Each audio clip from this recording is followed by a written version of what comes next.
asalaamaaleykum wa rahmatullah man Rokhaya Thiam nekk sage-femme d'État directrice clinique Yacine. Mon nom c'est Amina Seck, je suis romancière et scénariste, fondatrice de l'Œil culturel et l'organisatrice du salon du livre féminin de Dakar. Diary Gueye Kébé, présidente association Cancer du sein Sénégal, association de lutte contre les cancers féminins. Man la Mariama Soumaré. Man Soham El Wardini. Man Aïda Ndiaye. Man Madame Mbengue Fama Gueye. Man Mounas Tour du monde. maa ngi tudd Kodou Mohamed. Koliso Ado. Man Khady Légume. Man Aïssatou Gueye. maa ngi tudd Adja Ndeye Maguette Sène yaay jàmbaar. Madame Ly Ndoumbe Niang. Les 72 heures des femmes distinguées. maa ngi ci biir a biir. maa ngi ci biir. maa ngi ci biir. maa ngi ci biir. maa ngi ci biir. maa ngi ci biir. maa ngi ci biir a biir a biir. maa ngi ca digg ba. maa ngi ci biir. maa ngi si biir. maa ngi ci biir.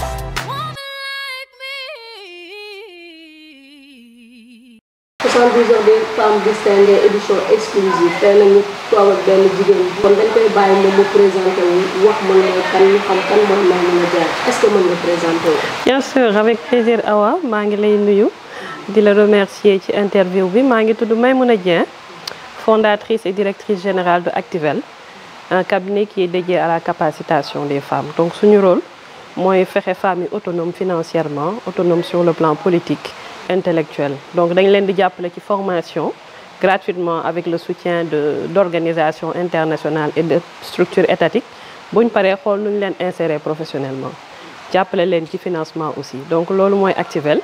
Maimouna Diagne moom spécialiste RH la, consultante en entrepreneuriat et leadership féminin, femme sénégalaise, femme africaine d'une manière générale et actrice de développement.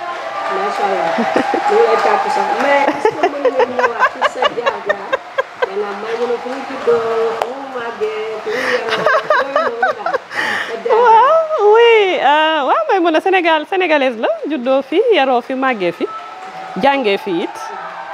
Donc jàngee ci école publique yi nekk ci réew mi école PA yi Parcelles jàngee lycée d'excellence Thierno Seydou Nourou Tall fa laa amee bac donc jaaree aussi lycée moderne de Rufisque.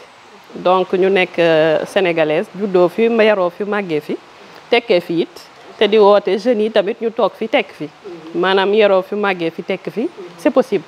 Donc waaw après lycée bi ma dem école bu ñuy woowee Subdeco jàngee naa aussi IFA.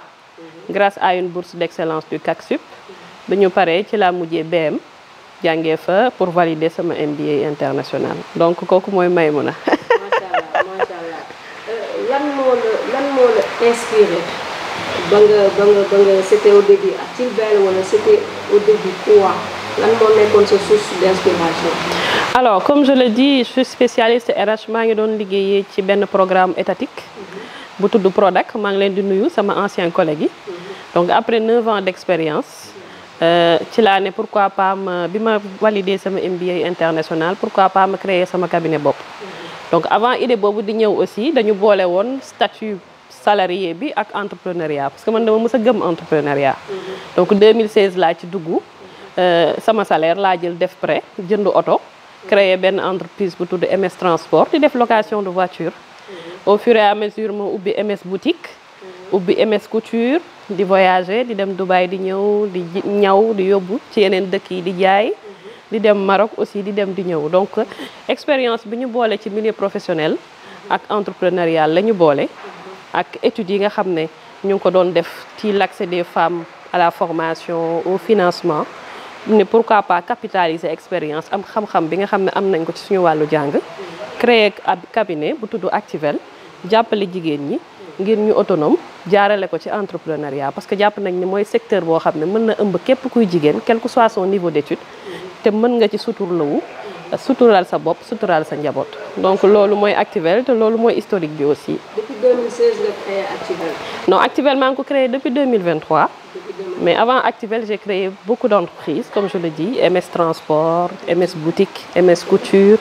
Maïna Halieutique, j'en parle fièrement parce que je travaille avec les femmes du quai de Joal dans le but de conditionner et de commercialiser des produits halieutiques. Donc je suis une femme à tout faire, la femme aux 1000 métiers. donc def naa lu ne jaay naa lu ne comme ni ñuy wax am na ñu may woowee madame Ventoux maanaam jaay naa lu ne dugg naa ci lu ne. yenn saa yi mu am ay réussite yenn saa yi mu am ay échec. donc on le dit moo tax ñu capitaliser expérience bi ñu am. boole kook jàngat bi ñu am aussi ci suñu wàllu formation jàpp ne war nañ mën a jàppale suñu moroomu jigéen ñi ñu autonome. Actuel nag c'est une histoire personnelle donc un vécu bi nga xam ne dund naa ko en 2023. Non waaw une forme de violence psychologique que j'ai eu à vivre dans le cadre de mon ménage. Du ma ci dugg nag du ma ci sori torop ah dama lay danga ma nga déedéet ma baal la nga baal ma boobu rek donc loolu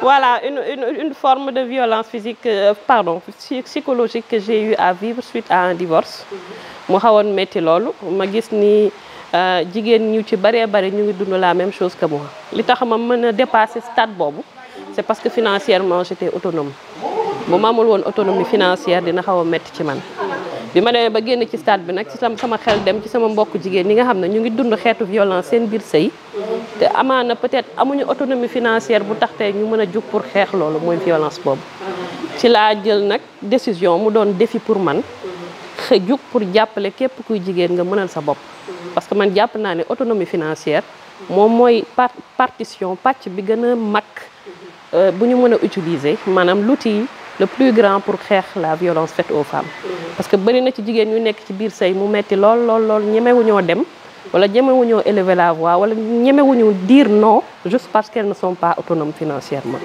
donc loolu mooy histoire Actuel jóg ne dama bëgg bépp jigéen ak foo mënti nekk quel que soit ton niveau d'étude que tu sois autonome financièrement c'est un très bon début pour xeex nos droits c'est un très bon début pour xeex les violences faites aux femmes quand tu es autonome tu as le droit de dire non. Quand tu es autonome, que tu sois marié ou pas, tu as le droit de réfléchir, de prendre des décisions, de faire tes propres dépenses. Et quand on a cette autonomie-là, forcément on est respecté. Ça, c'est ma conviction. Donc, looloo tax ñu jóg tey ne képp kuy jigéen daal moo xam sénégalaise nga moo tax africaine nga ñu fexe jàppale la tàllal la loxo renforcer say compétences renforcer sa leadership mais foo ko aussi nga am source de revenu mënal sa bopp boo mënalee sa bopp rek am fit te boo amee fit da ngay dem. Actuel en 2023 jusqu'à 2024 yan activité la Actuel def ñu mën a teg si table yaa ngoone dina li Actuel def na li ñu njëkk a def mooy en décembre 2023 le 23 décembre 2023 dañu créer une plateforme de formation en ligne maanaam di former femmes en ligne à partir de ton téléphone nga connecté wu ci 10 000 francs CFA mën ñu suivre suñu formation en ligne sur des thèmes bien précis en entrepreneuriat féminin yoo xam ne di nga ko mën a appliquer automatiquement ci sa liggéey dans le but d'encourager les femmes à entreprendre mais aussi de développer les compétences entrepreneuriales des femmes loolu lañ njëkk a def comme activité biñ demee ba septembre ñu def deuxième activité mooy lancer les séminaires Actuel toujours dans la même veine parce que dañ gëm ni renforcement de compétences est le premier investissement d'un entrepreneur ak millions yu ñu la mënti jox boo amul xel ak xalaatu xam ni nga koy utiliser entreprise bi dafay daanu loolu tamit ci expérience bi ñu jot a dund la c'est important donc ñu def aussi au mois de septembre comme je le dis les séminaires Actuel dans le but toujours de les former en présentiel parce que amoon na ñoo xam ne looloo leen gënaloon toujours à 10 000 francs CFA et bi ñu paree aussi au mois d'octobre ñu créer une large campagne de recrutement de 10 000 commerciales en assurance appelée ambassadrice des assurances ànd ci ak Force N Sénégal ñu ngi leen di nuyu ànd ci ak NCA assurance ànd ci ak DER ak beaucoup d'organisations internationales beaucoup d'ONG yu jug jàppale ñu pour objectif boobu ñu mën ko atteindre à l'horizon 2026 donc les ambassadrices des assurances leur rôle ce sera de sensibiliser à l'importance de l'assurance parce que Sénégal jàpp nañ ne nit ñi xamuñu lan mooy assurance te jigéen lu ñu mën a jàllale du ñu mën a jàllale bu ñu jaarale ci jigéen dina jàll deuxièmement innovation bi ñu ci indi mooy mettre en place une plateforme appelée Assure Actuel pour faciliter la gestion de ces 10 000 commerciales en assurance mais permettre leen à partir de leur téléphone ñu mën di démarcher ay clients di ko commercialiser di émettre les produits d'assurance jusqu'au paiement de leur commission et salaire de base tout se fait sur cette plateforme donc on a tout digitalisé ba nga xam ne femme bi fi nga toog même nga yor njaboot ou pas à partir de ton téléphone à partir d'une connexion internet mën nga toog fi nga toog di liggéey di sutur la wu di am dara loo jàpp donc loolu mooy innovation biñ ci indi ànd ci nag ak waa Force N ak waa NCA assurance ak waa DER mais aussi ak yeneen structure yu bëree bëri yu nekk suñu ginnaaw ñu ngi profiter di leen ci invité le lancement c'est le 19 novembre à la DER à 9h di ci invité aussi képp kuy jigéen kooku koo xam ne autonomisation des femmes ñor na la ñu ngi lay woo ci bés boobu nga ñëw ànd ceeg ñun ce sera avec très grand plaisir. dama ñëwaat ci bés boobu. parce que en 1 an nga def fi lii former les femmes sur le plan créer plateforme digitale former leen aussi en présentiel créer ay 10 000 ambassadeurs et tout ça avec des partenaires vraiment c'est parce que da nga liggéey pour yegg foofu. Maintenant ñaata femmes nga formé entre 1 an yooyu ñaata femmes nga formé. Déjà je vais commencer par saluer l'intérêt bi femmes yi am ci recrutement ambassadrice des assurances. li ñu objectif yi ñu waxoon mooy chaque trimestre maanaam chaque 3 mois ñu recruter former 1000 femmes. Le 1er octobre la ñu lancé campagne bi tey on est à une vingtaine de jours après on est à plus de 2000 femmes yu ñëw fekk si ñu ngir bëgg ànd seeg ñun donc ñooñu aussi ñu ngi leen di jaajëfal ñu ngi leen di jaajëfal te avant loolu aussi on a une centaine de femmes yoo xam ne jot nañ leen former jot nañ leen accompagner aussi suñu mbokk jigéen ñi nga xam ne ñu ngi ci même secteur bi ku mel ni yow les médias les organisations internationales bépp ndaje boo xam ne aussi ñoom ñu ngi koy def ñu ngi ci woo ñu ñëw di intervenir avec un très grand plaisir donc c'est un honneur vraiment de voir que ñun projet yi ñuy teg nit ñi ñu ngi ciy jàppale ñu ngi ciy gunge donc ñu ngi remercier di nuyu aussi toute la communauté Actuvel parce que l'idée comme je le dis ma vision c'est pas de former des gens des femmes d'essayer de les financer et de les laisser partir l'idée c'est de créer une grande famille appelée communauté Actuvel une ère de femmes leaders fortes et entrepreneurs pour l'autonomisation des femmes en Afrique. Machallah, très bien.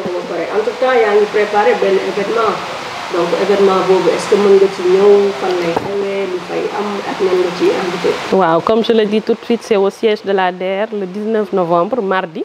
Mardi 19 novembre mooy célébration de la journée mondiale de l'entrepreneuriat. Donc, bés boobu la ñu tànn pour lancer cette campagne de recrutement comme on dit.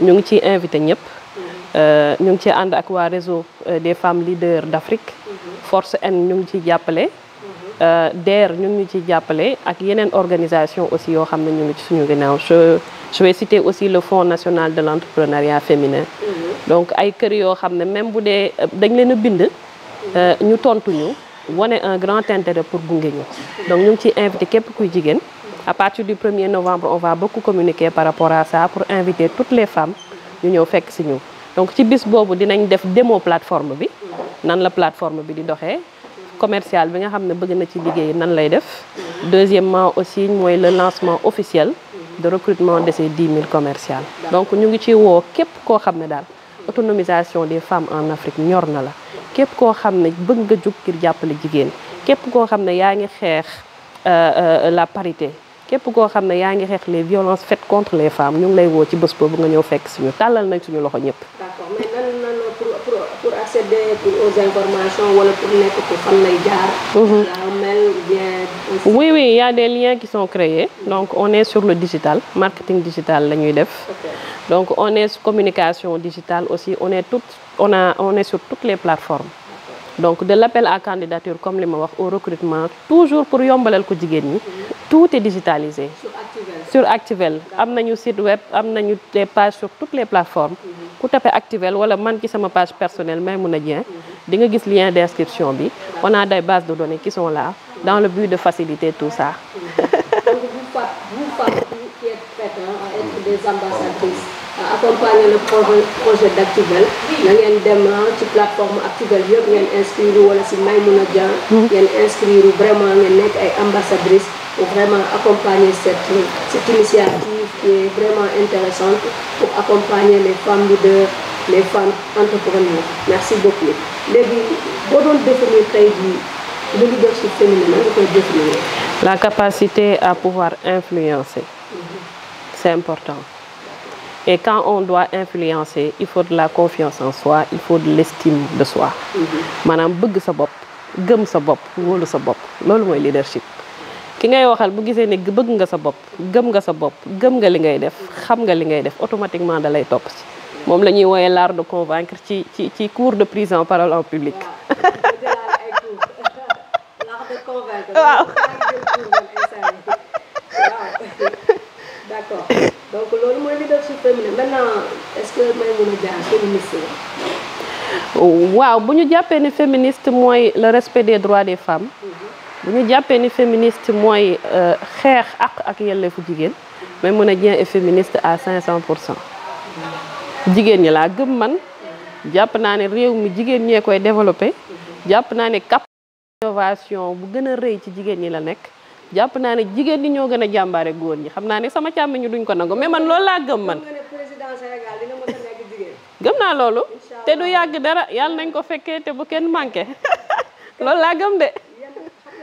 jigéen ba pare nekk comme créer sa entreprise di ko teel a ko depuis 2016 yaa ngi commencé di créer sa entreprise yan moment yoo gën a métti ba nga ne man bàyyi naa quels sont les moments les plus difficiles li nga vivre ci sa plan de carrière jusque là. waaw am dund nañ ay moments yu difficile mais nag suñu xel dem tu ñu bàyyi maanaam mosuñ ko xalaat parce que li ñuy def dañ ko bëgg c'est une passion mais jot nañu dund lu baree bari comme li ma wax ay entreprise yu tëj. Location de voiture maa ngi la koy wax moom laa njëkk a def loué naa fi nit oto mu mbëkk ko xëy jël avion dem yoonam bàyyi ma ak oto bi ma def ci ay millions gisatuma client déggatuma client ubbi naa boutique ba tëj ci Covid bi daan naa tukki di dem di ñëw nga toog benn mois mënatoo dem parce que Covid bi say activité taxaw mu doon une grande perte nga dese ay bor ak les microfinances dese ay bor ak les banques di juga ka daanu pour fay leen mu metti très endetté ñu juga ka daanu parfois nga nekk ci pression yu métti déception aussi ku ne xam ne entrepreneuriat dafa métti trahison jëflanteeg nit mu fexe ba xam li ngay def jaar ci suuf def la même chose wala di démarcher say clients ci suuf loolu moom xam nga donc yooyu yëpp dund nañ ko ci mais comme dañu bëgg li ñuy def te dañ ko gëm à chaque fois bu méttee mën nañu am benn moment découragé tuuti mais bi mu paree dañuy jugaat nekkaat ci parce que dañ ko bëgg te dañ koy gëm te boo gisee benn personne bu la def lu la naqari fukki personne ngi à côté ngir jàppale la et surtout sama càmmiñ yi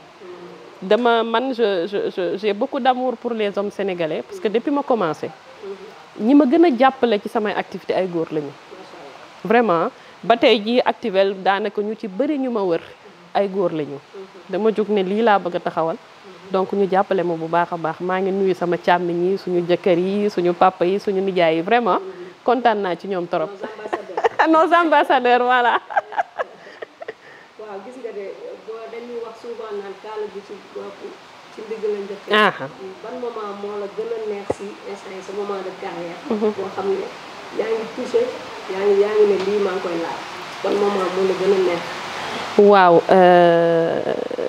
bi may commencé Actuvel j'ai commencé avec rien du tout pratiquement avec dans des conditions très difficiles musuma xalaat ni dina am benn engouement bi benn intérêt bu nit ñi am ci quand je vois des autorités sénégalaises des autorités africaines des autorités d'une autre nationalité m'appeler des journalistes des femmes leaders comme yow di ma woo di laaj li may def lan la et nomination aussi ngir sargal la c'est des moments yoo xam ne dañ koy dund du ñu neex trop parce que ba ñuy commencé ñu ci bari gëmuñu woon pour ne pas dire presque kenn gëmuñu woon benn idée ngay am rek teg ko nee naa foncé lu ma ci am jël di jël sa alal di ci def donc boo demee ba ñeneen di jël seen alal di ci njof jël seen xam-xam di la jàppale nit ñi di la woo ay kilifa ci réew mi ay kilifa à l'international di la woo da ngay xam ne yëf yaa ngi nag mu ngi bëgg a neex mu ngi bëgg a dox donc moment yooyu dañ koy dund deuxièmement aussi quand on voit que en moins de 20 jours on a plus de 2000 femmes qui s'inscrivent sur nos plateformes ndax li ñuy def intéressé na leen ça fait plaisir donc chaque matin lanaa leen mooy sama vitamine C damay ubbi plateforme yi xool gis ne le nombre est en train d'augmenter grandement et loolu vitamine C mënu ko gën a rëy quoi donc vraiment merci aux femmes sénégalaises merci aux femmes africaines et même il y a même des femmes de nationalité française qui s'inscrivent des femmes ivoiriennes des femmes béninoises etc. donc yemul ci Sénégal te pourtant commencé guñu le lancement c'est le 19 novembre donc ñëw leen bokk ci la famille Actuvel est là la communauté Actuvel est là ñëw leen bokk ci ñu créer le mouvement le plus grand de l'Afrique ndax loolu mooy sama vision man. amiin yaa rabbi sama yaay waaw dafa doon jigéenu muñkat dama koy tooñ ne ko yow fi nga jaar ci sëy moom man gëw ma ne dinaa mën a muñ loolu jigéenu muñkat la jigéen bu oyof jigéen bu bëgg njabootam jigéen boo xam ne lu dal njabootam mu jug di daw suba ngoon mon père moom c'est le féministe le plus grand de l'histoire du Sénégal dama ko koy wax je suis une fille à papa j'ai la chance de voir un père qui m'a tout le temps soutenue ba tey jii nee naa man maay xolam boo ko bëggee merloo laal ma man donc moom itamit j'éprouve un très grand respect une grande considération un homme qui a tout fait pour sa famille qui a sacrifié toute sa vie pour sa famille donc mënuma am leader ak référence yu gën a rëy samay ñaari waajur su ma amee chance ñu nekk ak man ba tey di ma jàppale ci sama njaboot donc c'est une occasion aussi de dire merci à mes deux parents donc mënuma am leader yu gën a mag sama ñaari waajur yi. Macha Allah ñu leen di saluer de passage lan moo nekk ci sa buntu xol loo xam ne c'est un projet d'avenir que j'aimerais vraiment le réaliser. Créer une alliance. Nous avons une alliance interafricaine des dames actuelles qui sera un très grand mouvement de femmes qui vont se soutenir pour réussir ensemble. Manam concurrence bi nek ci digënté jigéen ñi defante bi nek ci digënté jigéen ñi la bëgg mu deñ ka bi jigéen ñi and doon benn jappalante suñu biir xamné l'union fait la force. Comme on dit seul on va vite mais ensemble on va plus loin. Donc je voudrais que les femmes aujourd'hui comprennent cela xam ne ñun leadership bi ñuy woote présidente jigéen bi ñu bëgg a nekk buñ jàppalante wut suñu biir ba noppi doog a wootee jàppale xale yu góor yi duñu dem donc il faut qu'on se comprenne il faut qu'on se soutienne pour réussir ensemble et ça quand je le verrai dans ce Sénégal-là quand je le verrai dans notre chère Afrique je serai très très très fière en tant que femme sénégalaise et femme africaine d'une manière générale. Macha Allah yal na ko yàlla def parce que buñ boolowee rek toj dëkk bi. waaw wallaay wax. léegi les jeunes filles qui sont à la fleur de l'âge alors coach mën nga leen jox benn conseil boo xamante ni. bëgg gaaw a tekki di dugg si lu ne tey boo amoon conseil booy jox jeune fille ban conseil lay doon. ñu xam ne góor du projet. góor du banque góor du entreprise sëy du fin en soi. Que ces filles-là comprennent. Que leur futur est dans le renforcement de compétences, que leur futur est dans la quête de connaissances, que leur futur est dans l'autonomie financière. Nous cultiver l'excellence, nous cultiver la quête de connaissances perpétuelle. On est dans un monde qui évolue rapidement. Bon écoute renforcement de compétences continuelles, quête de connaissances continuelles. Réew mi lay raw, aduna bi lay raw, nit ñi ñoo lay raw. Ñu mu ngi noonu. Deuxièmement ñu xam ni yor ay diplômes yu bari terewulaa tekki maanaam ñàkk ay diplôme yu bari terewulaa tekki ak foo mënti nekk ak sa niveau de diplôme ak sa niveau jàng fu mën toll nga jàng ou déet boo amee projet doxalal gëm sa bopp gëm li ngay def li may wax jaay Dakar sax boo koy def da nga ciy jaay fula loolu la woykat bi wax Dakar sax boo koy jaay da nga ciy def fula donc ak ci luñ mënti nekk nañ gëm seen bopp xam ne am nañ capacité wu def ko. Le leadership, comme je le dis, n'a pas de sexe. Moi, je suis contre le leadership féminin. Un leadership reste un leadership. Et quel que soit le sexe, tu as le droit à ce leadership-là. Il suffit de le cultiver. Donc, elles ont droit à de grandes ambitions. Fépp fu ñu bëgg a yegg lu ñu bëgg a yóotu dañ ci dem ndax bu ñu demee suñu borom dina ci jàpp te ñu jàppee dina sotti. Loolu message boobu laa leen di lancer. léegi tey jii sa carrière bi nga commencé ba léegi am na lu si jàpp tey soo amoon ñuy remercier il faut lui dire nan lay doon nan ngay remercier. waaw comme je le dis j'ai eu beaucoup de personnes qui m'ont aidé. Je commence par ma famille, je commence par mes parents, je commence par mes sœurs, je commence aussi à mes coachs laay wax man nee naa man aw ma xarit ay coach laa am. 90% des personnes avec qui j'échange, je communique, ont plus de 50 ans. Donc nee naa leen man aw may xarit ay coach laay am donc ñooñu maa ngi leen di remercier et ce projet là tey su ma amee fit taxaw di ci wax j'ai un excellent coach qui s'appelle Papa Moussa Ndiaye moom dinaa ko remercier ba bi may dugg ci hôtel bi moom laa doon waxal donc dafa nekk koo xam ne daf may gunge bu baax a baax di ma jàppale su ma jaaxlee moom lay woo su ma amee lu ma jaaxal bëgg ay conseil orientation moom lay woo donc moom je dis mention spéciale et mention spéciale à mon chéri aussi hein donc sama weeruwaay noonu laa koy wooyee moom itamit bokk na ci ñi may consulter bu baax a baax yu may jàppale comme je le dis un grand homme c'est une personne qui a envie de voir sa femme réussir et j'ai la chance d'avoir une personne un homme comme ça qui a envie de me voir réussir bu ma jaaxlee sax ba am doute ne ko lii mbaa dinaa ko mun ma daxalal maa ngi sa ginnaaw doo daanu donc maa ngi koy sant di ko gërëm bu baax a baax de damay leb tur bi dama koy na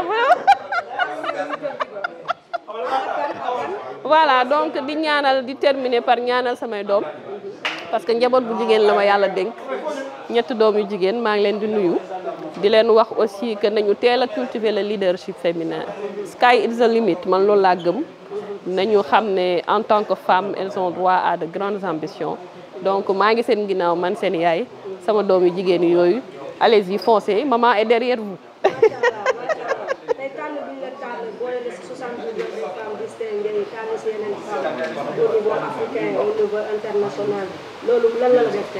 Ah, une fierté, un honneur. ñaata million ñoo nekk jigéen ñoo nekk Sénégal buñ la ci tànnee ne la yow mii dañu lay sargal li ngay def gis nañ ko de bàyyi nañ ci xel loolu fierté moo tax bi ma gisee affiche bi li ma njëkk a def man publier ko sur tous mes réseaux parce que comme je le dis dafa neex nga nekk ci dara di ci góorgóorlu ay nit gis ko ñëw ne la ah lii ngay def rafet na kat bëgg nañ la ci sargal wane li ngay def jàppale ci li ngay def donc je dis merci surtout quand ça vient d'une femme ah awa Cheikh jërëjëf.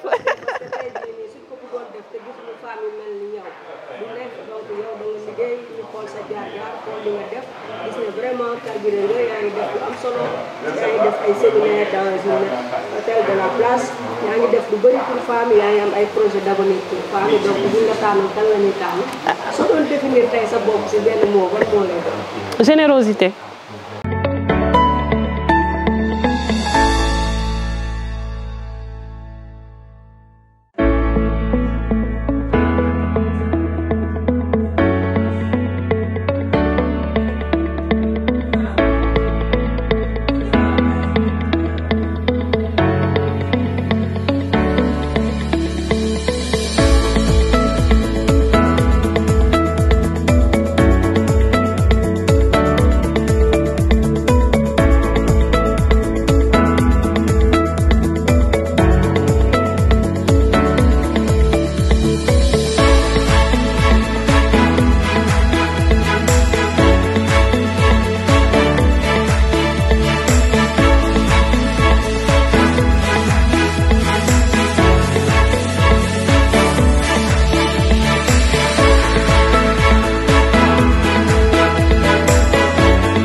Asalaamaaleykum man la Mariama Soumaré. man Soham El Wardini. man Aïda Ndiaye. man madame Mbengue Fama Gueye. man Mounas Tour du monde. maa ngi tudd Kodou Mohamed. Police Ado. man Khady Légume. man Aïssatou Gueye. maa ngi tudd Adja Ndeye Maguette Sène yaay jàmbaar. madame Ly Ndoumbe Niang. les 72 heures. des femmes distinguées. maa ngi ci biir biir. maa ngi ci biir. maa ngi ci biir. maa ngi ci biir. maa ngi ci biir. maa ngi ci biir. maa ngi ci biir.